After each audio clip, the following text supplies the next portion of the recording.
Olá, meus amores, tudo bem com vocês? Passando por aqui para trazer hoje o nosso 7º dia do nosso desafio. Desafio uma vida com um propósito. E a palavra de hoje é a razão de tudo. Todas as coisas vêm única e exclusivamente de Deus. Tudo vive por seu poder e tudo é para sua glória. A Ele seja a glória para todos sempre. Romanos 11:36. O Senhor criou todas as coisas para os seus próprios propósitos. Está lá em Provérbios 16:4. Tudo isso é para Ele. O objetivo fundamental do universo é demonstrar a glória de Deus. Essa é a razão de tudo o que existe, incluindo você, eu e todos que habitam nessa terra. Deus fez tudo isso para a glória dele. Não fosse a glória de Deus, não haveria nada. O que é a glória de Deus, afinal? A glória de Deus é o que ele é. É a essência de sua natureza, o peso de sua importância, o brilho de seu esplendor, a demonstração de seu poder e o ambiente próprio de sua presença. A glória de Deus é a expressão de sua bondade e de todas as outras qualidades intrínsecas e eternas, totalmente nele. Afinal, onde está a glória de Deus? Basta olhar em volta. Tudo que foi criado por Deus reflete a sua glória de uma única forma, de uma única maneira em cada detalhe.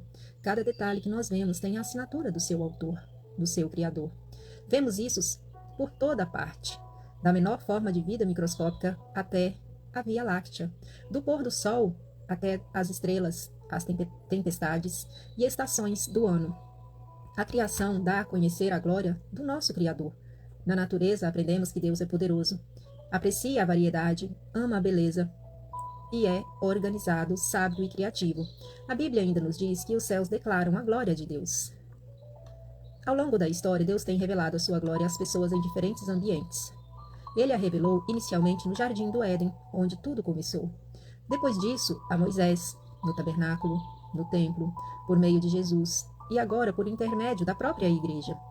Foi descrito como um fogo consumidor, como uma nuvem, como um trovão, como uma fumaça e como uma luz brilhante e reluzente.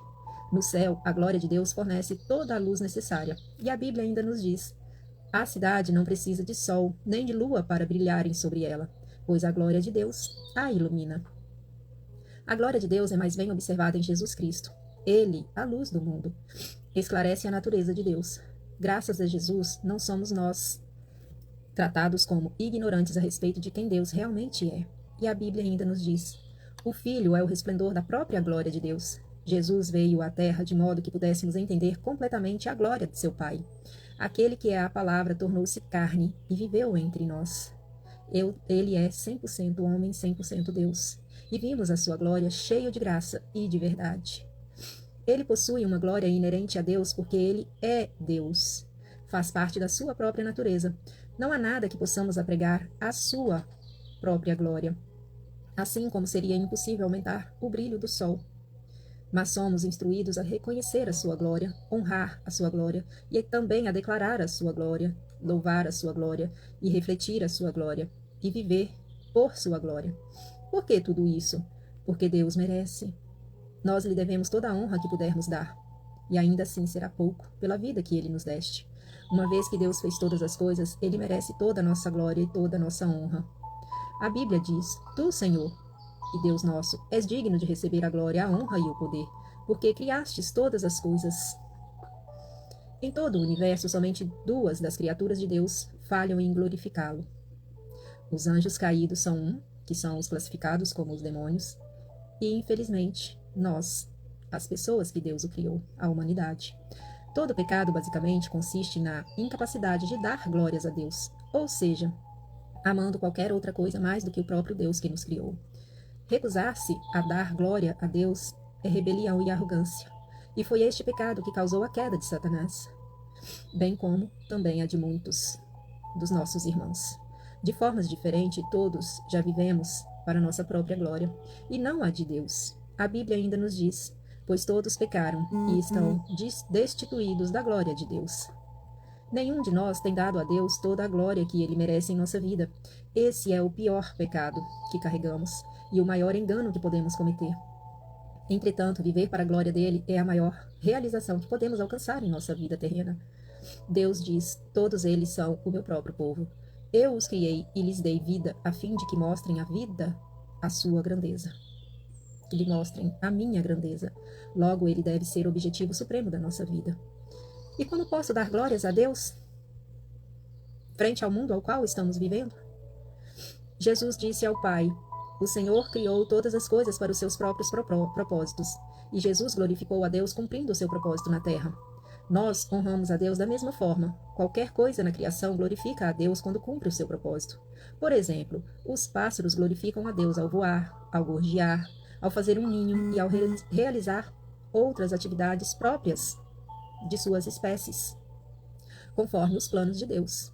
Mesmo uma humilde formiga sabe dar glórias a Deus quando cumpre o seu propósito para o qual ela foi criada. Deus fez as formigas para serem formigas e fez você para ser você.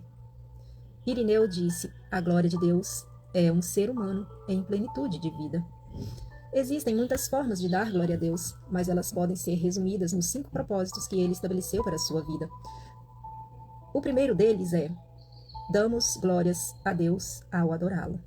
Adorar é o nosso primeiro dever para com Deus, e nós o adoramos ao apreciá-lo, disse C.S. Lewis. Ao nos orientar para adorá-lo, Deus está nos convidando para apreciá-lo.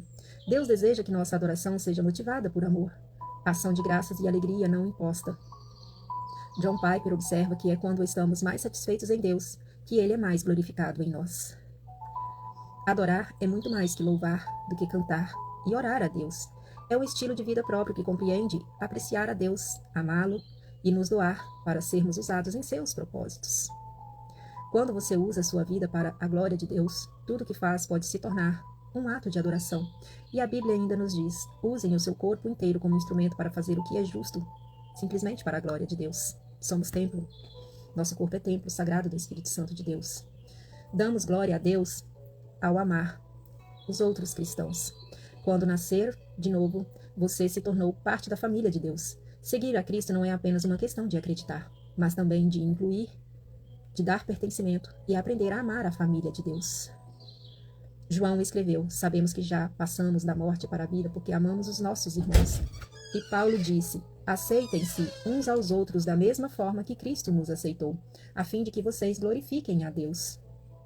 É sua responsabilidade aprender a amar como Deus ama, porque Deus é amor. E isso confere honra a Ele. E Jesus disse: amem-se uns aos outros como eu vos amei. Vocês devem amar-se uns aos outros como eu os amo. Damos glórias a Deus ao nos tornar como Cristo. Uma vez que tenhamos nascido na família de Deus, Ele quer que prossigamos crescendo até a maturidade espiritual. E o que seria isso? O que seria essa maturidade espiritual? Maturidade espiritual é nos tornar como Jesus. Na forma de pensar, na forma de sentir e na forma de agir. Em seus passos, o que faria Jesus? Quanto mais você desenvolver o caráter cristão, mais dará glória a Deus. E a Bíblia ainda nos diz: à medida que o Espírito do Senhor trabalha em nós, tornamos-nos mais e mais semelhantes a Ele e refletimos a sua glória ainda mais. Quando você aceitou a Cristo, Deus lhe deu nova vida e nova natureza. Agora, pelo resto da sua vida sobre a terra, Deus quer dar continuidade aos processos de transformação de sua personalidade. A Bíblia diz que vocês estejam sempre cheios do fruto da salvação de vocês. Aquelas coisas boas produzidas na sua vida por Jesus Cristo, pois isso trará muita glória e louvor a Deus. Damos glórias a Deus servindo a outras pessoas com os nossos próprios dons. E esses dons quem nos deu?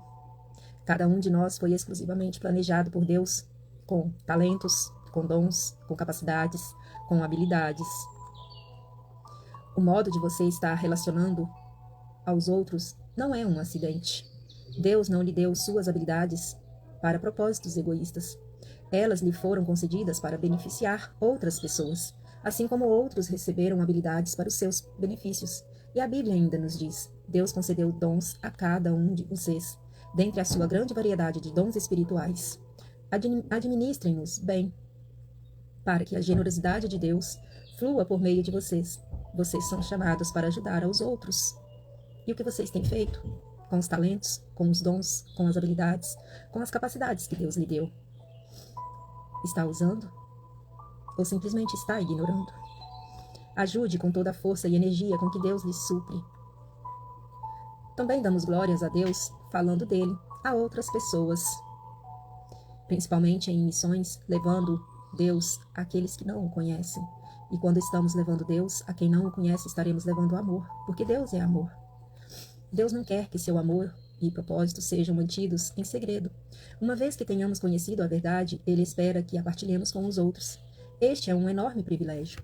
Apresentar Jesus às outras pessoas, ajudando-as a descobrir os seus propósitos e preparando-as para seu destino eterno. A Bíblia ainda nos diz que, à medida que a graça de Deus trouxer mais e mais pessoas para Cristo, Deus receberá mais e mais na tua glória. Qual será o objetivo da sua vida aqui? Viver o resto da sua vida para a glória de Deus exigirá uma mudança em suas prioridades, em sua agenda, em seus relacionamentos e tudo mais o que você faz. E algumas vezes significará pegar o caminho mais difícil, sim, em vez do mais fácil. Até mesmo Jesus teve dificuldades com isso. Consciente de que estava para ser crucificado, ele clamou: minha alma está perturbada. E será que devo dizer: Pai, livra-me desta hora? Mas foi para esse propósito que eu vim para esta hora. Pai, glorifica o teu nome. Jesus deparou com uma bifurcação em seu caminho. Cumpriria ele o seu propósito, glorificando a Deus? Ou recuaria e viveria uma vida confortável e egoísta? Você agora enfrenta a mesma escolha. Você está na bifurcação. Qual caminho você deve seguir? Qual você quer seguir? Qual você precisa seguir? Você agora enfrenta a mesma escolha. Você viverá para seus próprios objetivos, conforto e prazer? Ou viverá o resto da sua vida para a glória de Deus, sabendo que Ele prometeu recompensas eternas? A Bíblia ainda nos diz: quem quer preservar a vida como ela é, acaba por destruí-la. Mas se você abrir mão dela, ela será sua para sempre, real e eterna. Este é o momento de definir esta questão.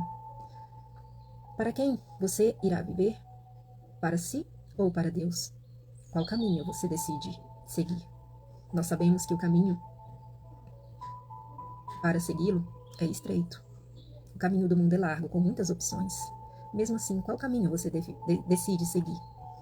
Você pode sim titubear, imaginando se terá forças para viver para Deus. Mas não se preocupe, Deus lhe dará tudo o que for necessário, se você apenas fizer a escolha de viver por Ele. A Bíblia nos diz: tudo que é necessário para uma vida agradável a Deus, nós temos recebido miraculosamente, por meio do conhecimento pessoal e íntimo daquele que nos chamou para Deus. Neste exato momento, Deus o está convidando a viver para a sua glória, cumprindo os propósitos que Ele estabeleceu para você. Essa é realmente a única forma de viver. Todo o resto é simplesmente existir e sobreviver. A verdadeira vida começa quando você se compromete completamente com Jesus Cristo. Se não está seguro de ter feito isso, tudo que você precisa é receber e acreditar. É Ele quem está te chamando. É Ele quem te aceita como tu és. E a própria palavra diz: venha, filho, venha como estás. Permita que eu entre e eu farei a obra e cearei contigo. A Bíblia deixa clara a promessa que, aos que o receberam, aos que creram em seu nome, deu-lhes o direito de se tornarem filhos de Deus. E quanto a você? Vai aceitar a oferta de Deus? Em primeiro lugar, creia. Creia que Deus o ama e o criou para os seus propósitos. Creia que você não é um acidente. Você não é uma escapadela do destino. Creia que você foi feito para ser eterno. Creia que Deus escolheu você para ter um relacionamento com Jesus, ao qual morreu na cruz, por mim e por você. Creia que, a despeito de suas ações passadas, Deus quer lhe perdoar e passar o bálsamo de cura. Em segundo lugar, receba Jesus em sua vida como seu Senhor e Salvador. Receba o perdão pelos pecados. Receba o Espírito que lhe dará poder para cumprir o propósito de sua vida. E a Bíblia nos diz: qualquer pessoa que aceitar o Filho e confie nele, receberá tudo, vida completa e para sempre. Onde quer que você esteja lendo e ouvindo sobre as passagens de Jesus, Jesus em ti, eu creio e te recebo. Diga para ele, e ele te dirá: siga em frente. Se você fez essa oração com sinceridade, eu lhe parabenizo neste momento. Bem-vindo à família de Deus. Você agora está pronto para descobrir e começar a viver o propósito de Deus para a sua vida. Basta que você permita que Ele entre. A chave fica por dentro do seu coração. Ninguém pode abri-la por você. E Deus é muito educado. Ele não vai arrombar a porta. Ele quer que você abra. E depois que ele entrar, aí sim ele permanecerá com você. Um tema para reflexão. Tudo isto é para ele. Um versículo para memorizar. Todas as coisas vêm, única e exclusivamente de Deus. Tudo vive por seu poder e tudo é para sua glória. A ele seja a glória para todo sempre. Está lá em Romanos 11:36. E uma pergunta para meditar. Em que parte da minha vida posso me tornar mais consciente da glória de Deus? Aonde tenho percebido o agir de Deus na minha vida? O que eu posso fazer para aumentar essa conexão e intimidade com Deus? O que eu preciso fazer para me manter cada vez mais na presença dEle? Perseverar, resistir, porque sim, quando se toma essa decisão, nós sabemos que as provações aumentam, mas é no momento de uma decisão que uma vida muda. E essa seria a primeira decisão primordial para que a sua vida comece a ter uma grande mudança, seja lá por qualquer situação que você esteja enfrentando na sua vida. O primeiro passo de abrir a porta do seu coração é o passo para o renovo. Que Deus lhe abençoe grandiosamente nesse dia. Grande e abençoado dia. Um beijo no coração. Até breve. Fique com Deus.